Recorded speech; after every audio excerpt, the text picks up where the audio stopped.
usiphatha haleluya mangabe usuthenga umfana kaNkulunkulu so sinjubeni yanga yethu ke yokusha bantu abasha JCM ithuba lethile esinikeziwe abazali bethu ukuthi nathi asivulekane siyalane sibonisane ukuthi endleleni yokholwa kuhambeka nje kunendlela ethile futhi sifuna sihambe ngayo sinendlela ethile yokuhamba nje ngisho ukukhuluma kwethu funa sikhulume thina ngendlela ethile haleluya thina asifani nezwe kodwa singabakhethekileyo singabohlanga bakhethekileyo haleluya ukwenza kwethu akusafani nokwabanye abantu haleluya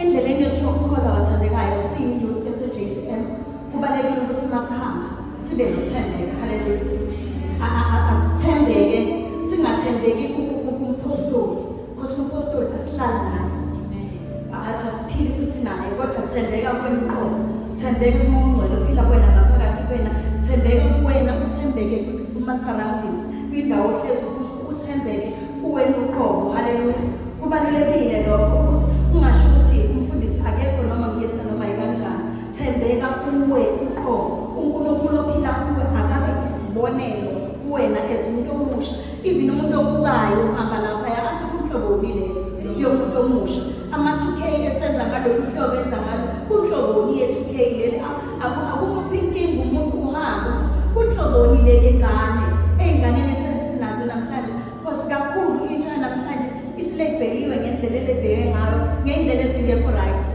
kodwa umuntu obuswa uNkulunkulu akakanti ukuthi ukhona ophila ngaphakathi kwena lithi sikaNkulunkulu mangabe khona umuntu odelela ubusha bakho uma lithi angathi bibikho umuntu odelela ubusha bakho angabi khona umuntu ozothi hawungantsheli nge-youth ese-JCM asiqaphele lokho ukuthi wherever we go we carry the banner yebandla likaKristu iKristu i-JCM akulona ibandla likaNkulunkulu phakathi washo ngelilanga kodwa that is why kungekho igama lakhe laphayana elithi apostles whatever ministry no ayikho lokho kodwa kukhona ilethi Jesus Christ Ministries because ibandla leli likaNkulunkulu so wherever we go zazi ukuthi kunophawu olukhethekileyo zazi ukuthi kunophawu olukhethekileyo haleluya ukwenza kwakho makungafani nokwezwe ukwenzisa okwabenyama even ukukholwa kwakho wena awusakholelwa entweni ey'bambekayo awusakholelwa wena ey'ntweni esizibona ngamehlo kodwa ukholwa izwi likaNkulunkulu izwi likaNkulunkulu uyakholelwa kulo ukuthi uma lithe izwi likaNkulunkulu kuzoba nje nangempela ajike alibuyele uvulabathi izwi likaNkulunkulu likholekile lunguyebo lungu-amen ngaso sonke isikhathi uNkulunkulu akukhulumile but there's one thing engithanda kwezwi likaNkulunkulu alikuniki i-time frame ukuthi ungasho ukuthi hawuna last year ngithandazela this thing namanje ngizothandazela this thing akushiwo ngokuthi uzole usuku olulodwa liyafana no-100 years masisiba kuNkulunkulu so kufuna ukuthi wena uhlale endaweni yakho yokulinda umkhona uNkulunkulu zikhathi zonke ungasuki kuyena ubambelele ezishweni zakhe nasezithembisweni zakhe ngoba zona zikholekile uNkulunkulu wethu akayena umuntu ukuba yikhuthele naye kodwa ngazo zonke isikhathi uNkulunkulu wethu uthembekile amen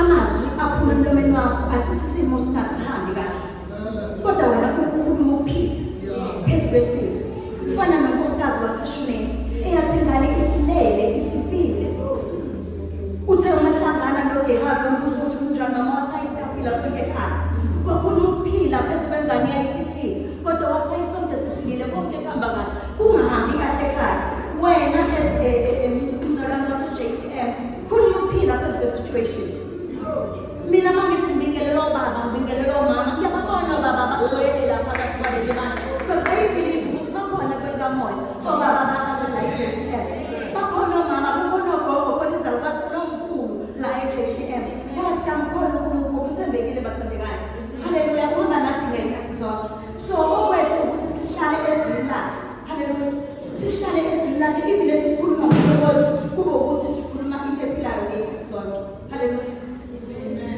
socela sivule uJoshua 1 usiqale ukufunda kuverse 5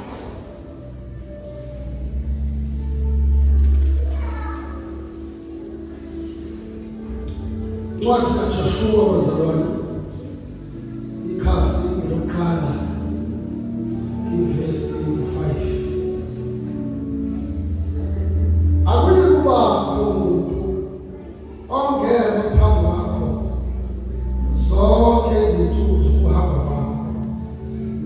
lokho nganginayo uMose kanjalo uyakuba nawe angikuyeka angikushiye 6 qina umisindi ngokuba uyakwenza ukuba laba bantu badle izwe engangifundela oyise ukwanika lona 7 qina kuphela umisindi kakhulu uqaphele ukwenza ngokomthetho wonke akuyela nawo uMose inceki yakho ungaphawuki kuwo ngowesunene noma ngowesokhohlo ukuba kube nempumelelo noma lapho uya khona 6-8 le ncwadi yomthetho mayasuke emlonyeni wakho kepha wozela ngayimini nobusuku ukuba uqaphele ukwenza njengakho konke okulotshwe kuyo ngokuba lapho uyakuhlahlamela indlela yakho uphumelele kahle akuyalelana qina umisindi ungesabi ungabi nanovalo ngoba uJehova uNkulunkulu wakho unawe noma lapho uyakhona. Hallelujah. Bathandekayo, uNkulunkulu wethu la uqinisa uJoshua after the passing of uMose ngesikhathi esedotshwa uJoshua. Uyamqinisa, uyamthembisa uthi akuba khona umuntu oyokuma phambi kwakho insuku zokuhamba kwakho njengoba manje noMose nawe ethula nawe. Kanjalo uyakuba nawe angikuyeka angakufushila.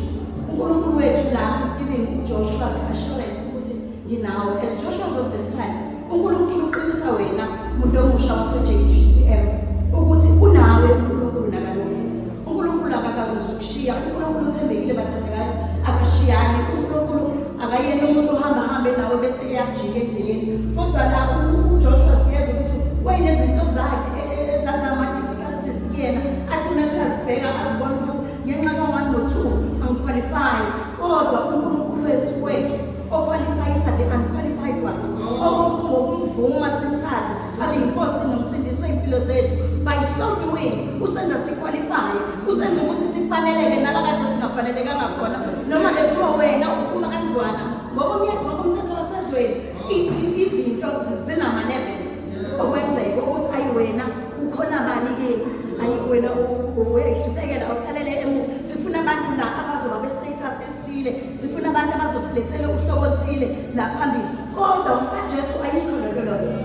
kaJesu yiqualify ngoba yena wamamukela, yena oyinkosi yamakhosi, wamamukela then wasekunika the status of royal priesthood nawe. That is why nawe uzithola manje usuyindlalifa yezulu.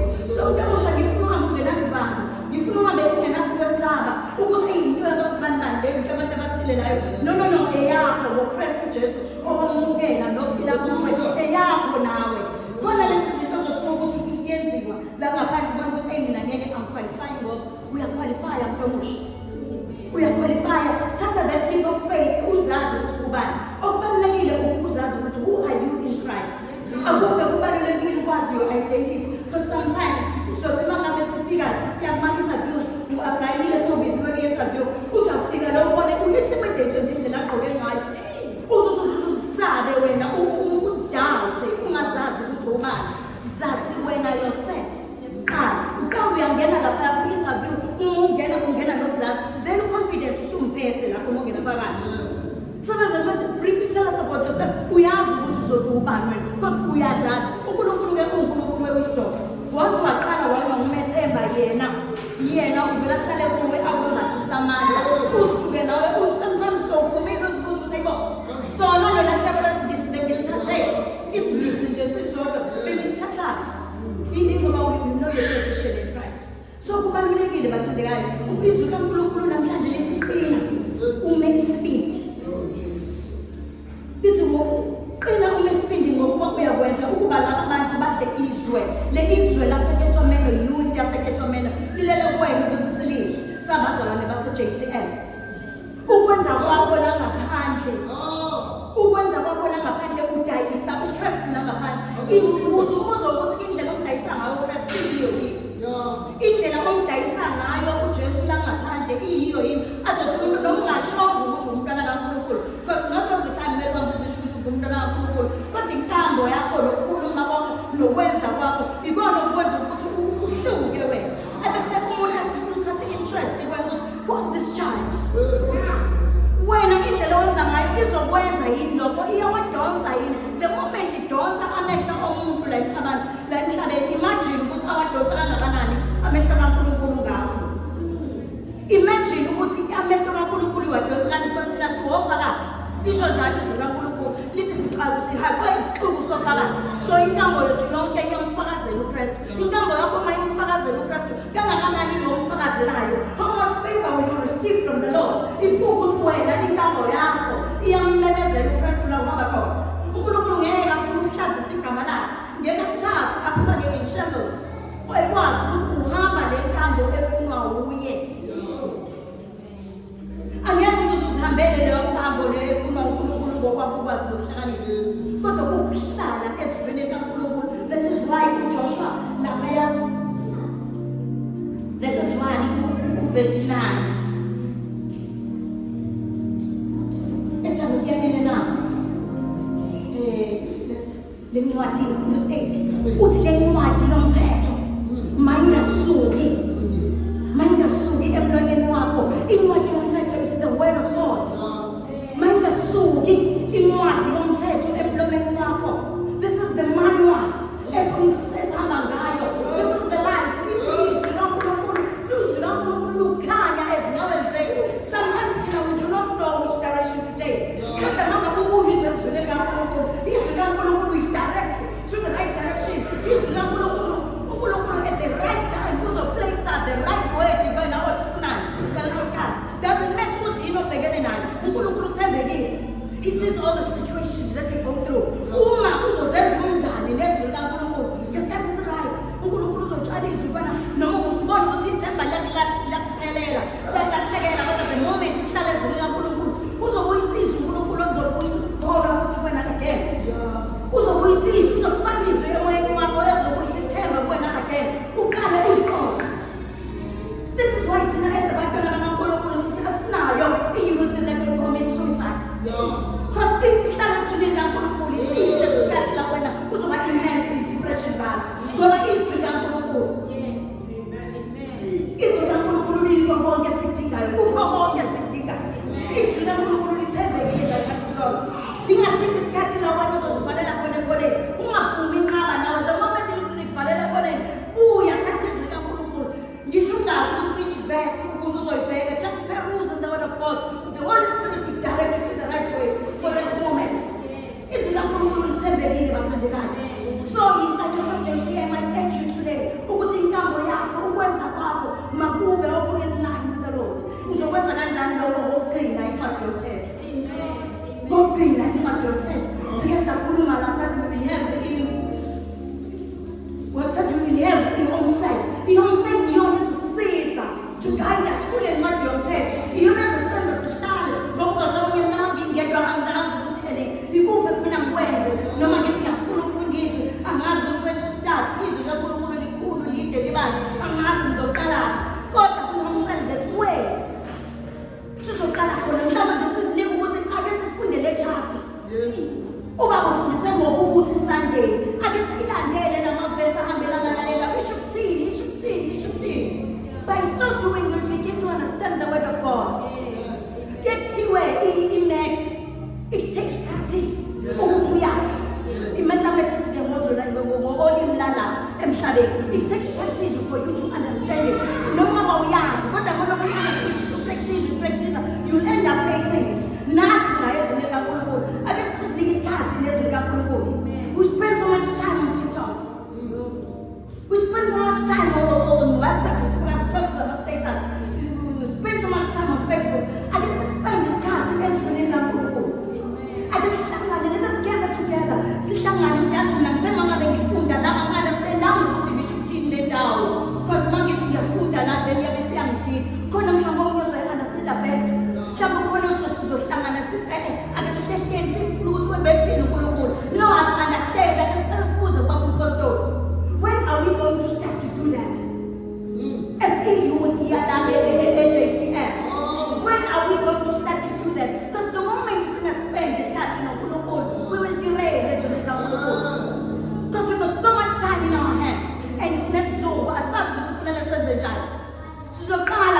umsebenzi wakho uzophuma entandweni kaNkulunkulu. Kulele thina abantu abasha base-JCM, kulele thina. Nami ngiyazibala phakathi ngiyincane ngina-50 years, ngiyazibala phakathi ukuthi ngiyingudi yase-JCM.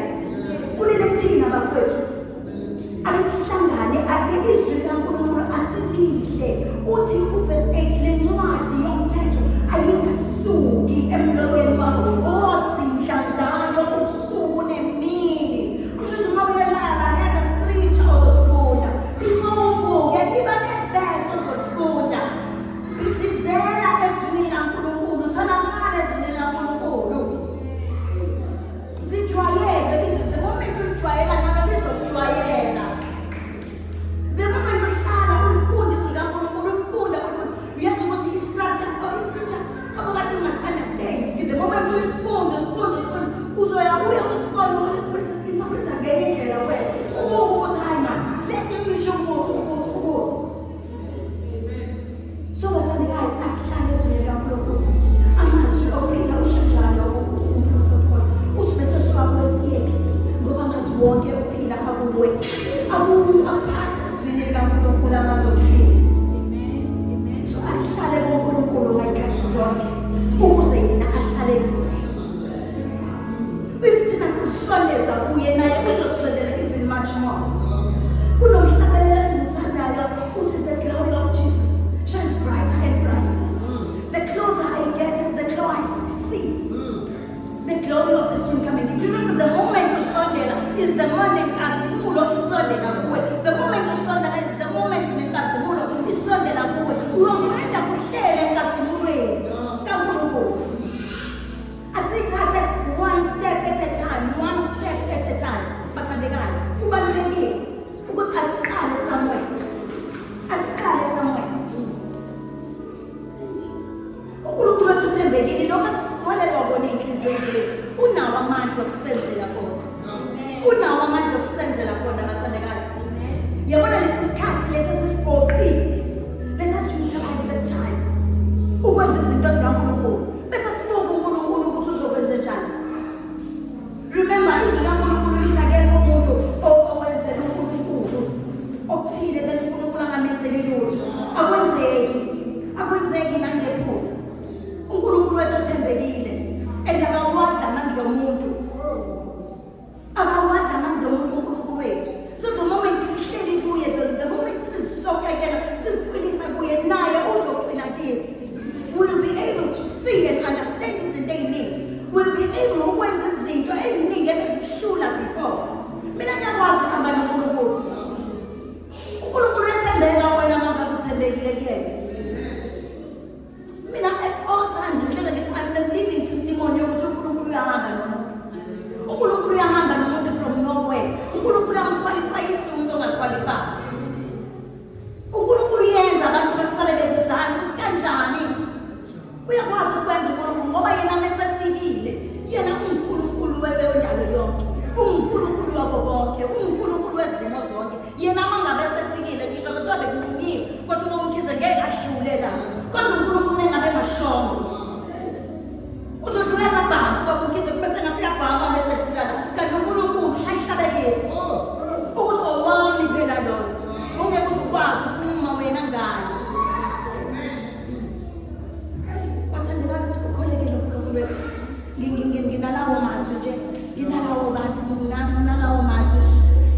Hlobo zokumthanda uNkulunkulu ukuthi asihlale kuye. uNkulunkulu wethu uthembekile ngayikhathi zonke.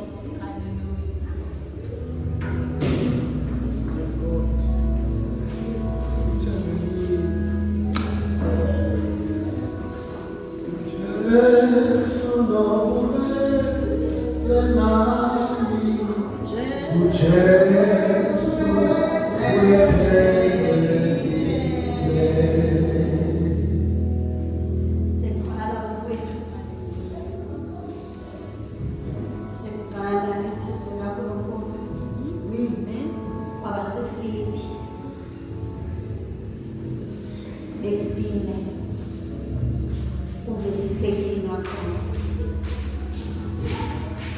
uthi nginamandla okwenza konke ngaye oqinisayo.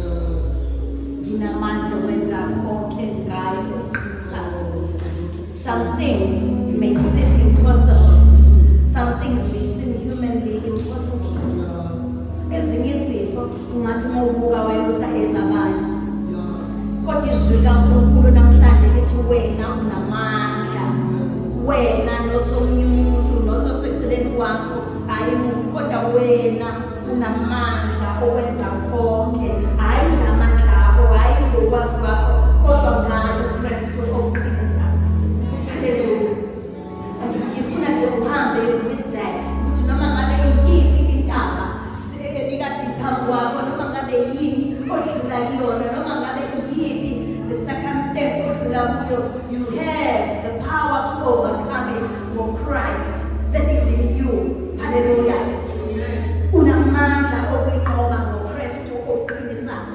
Unamandla okudlula kulesi simo obhekene naso ngoKristu oqinisayo. Lokho kuthatha ukholwe ukuthi amandla awekho eceleni, awekho kumaphostoli, awekho kumamdlamini, kodwa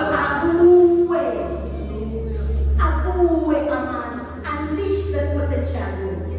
Okwakho you have to unleash the potential. How will you unleash the potential? By immersing yourself with the word of God. Hlale zonke kuney'miso zakho. Kuthiwe sodwa okuhle kwezwe, lisho njalo isikaNkulunkulu. Lithi sodwa okuhle kwezwe, sokudla okuhle kwezwe masikuphi, sokudla okuhle kwezwe masenzani. uNkulunkulu uthe unamaplani amahle ngathi okusiphumelelisa. Siphumelela masenzani. Ngeke uphumelele ngonhlanje uhlezi ubhalifo. Ngeke uphumelele. But you have to do something for you to phumelela. Wenzani? Do something. Unleash the potential. Yenza okuthile ngempilo yakho. Funa konje ngingenzani? Ikuphi mina engingakwenza? Funa okuthile ongakwenza. Because yabona lokho okufunayo ukuthi ungakwenza. I believe it ungakwenza. Ngiyakukholelwa futhi nami ukuthi ungakwenza. Yabona lokho okufunayo ngiyakukholelwa ukuthi ungakwenza. Awuzukwenza ngamandla akho nangobuhlakani bakho, kodwa ngoKristu oqinisayo. Hallelujah. So youth as a JCM, ngisho lawo magama nje ngithi unamandla okwenza konke ngoKristu oqinisayo. Hallelujah. Asihlale kuye ngakithi zonke, ahlale kithi ukuze sikwazi ukugcina iy'miso zakhe zezwi lakhe. Asihlale kuye bathandekayo.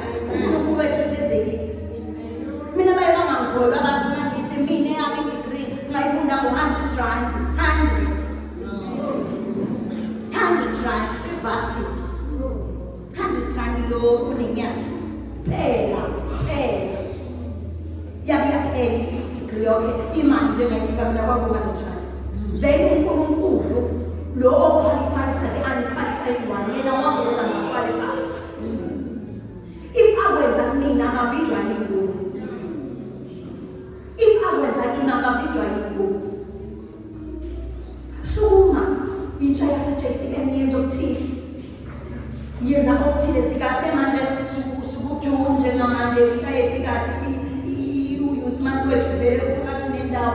Funa okuthile ngisho ngathi uye-TVET, ngisho ngathi uyaphi, ngisho do something. Funa something ozoyenza musuhlala. Funa something ozoyenza ukuthi konje ngingenzani, konje mangifuna ukuthi ngingenza kanjani. Sina sinenhlanhla. Sinabazali bethu pioneers of education. Bayathanda abazali bethu ukuthi sifunde. Bethanda ukuthi sifunde, bayathanda futhi ukuthi sibe namabhizinisi. Sondela ma iziphi difficult konje engingazenza ngoba idatha nginayo. Naku ngiyakwazi kuya-TikTok, shuthi idatha nginayo. Iziphi difficult engayithola ezingangisiza.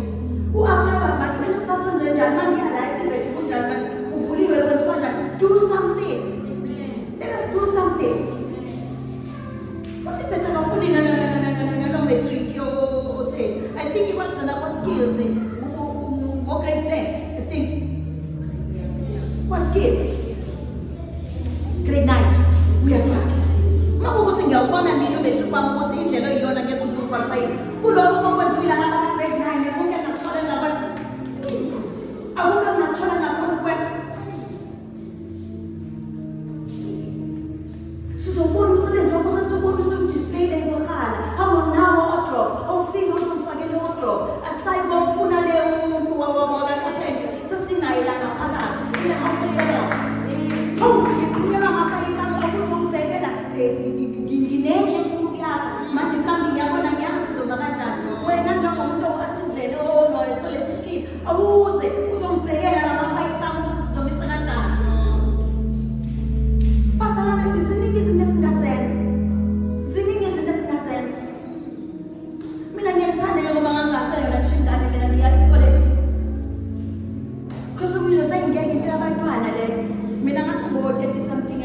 34. Masa ngikhulile nje phela. Ngiqala nje esikoleni mangithi ngiyafika ngicingane izingane zangabothabile ngajika ngaphandle ngabuya. Kathi babo asincane izingane lapha. Ngajika ngabuya. The following year ukuthi yangidla into. Ukuthi yangidla into because uma umuntu must have a dream. It's very important to have a dream. Uzikhupha ukuthi okay njengamanje 2025, 2030 where do I see myself? 2030 where do I see myself? Ngenzani? Kwenzakalani empilweni yami? Ibe-change ekhona engiyilethile. Ethini purpose yokungiletha kuNkulunkulu la emhlabeni. Because something njengoba sila, there is a divine purpose uNkulunkulu asibekele yona la emhlabeni. Ethini purpose ngempilo yami njengoba ngila. Masisifune bathandekayo. Masisifune bathandekayo. Sesibe nenhlanhla thina ke sinikezwe konke la endlini. Sinikezwe kaNkulunkulu phinde sinikezwe futhi ukuthi hayi basibe yisonto asibe yimandla ngisho nangale ku business side kuze nje ama guest kade kubona kukhona laba bawa CEO yabona ama guest esilethelwa yona business side of things. Tina, where are we as the church? Now including ngiyasifaka phakathi kule nkulumo bazalwane angishiyi ngaphandle. We must definitely do something bathandekayo. Inyanga leyo eyimonti, inyanga leyo kusha ake sibe nento entsha esizoyiqala ukuthi okay ilungileke bese ngenayo kodwa ke ake sithathe siyiqala-ke lena-ke ukuthi nansi entsha esayenza ngenyanga yabantu abasha. Asenze okuthile. Awukho umshikashika ongenanzuzo. Awukho umshikashika ongenanzuzo. Asenze umshikashika emihle ezilethela inzuzo ekuyiyona. Haleluya. Siyabonga kakhulu bathandekayo.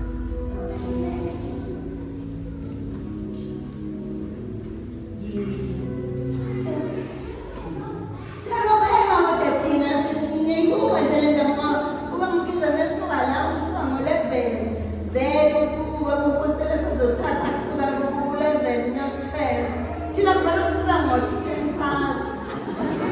Ujesu siyazama ngosami kakuzinoza chawu-12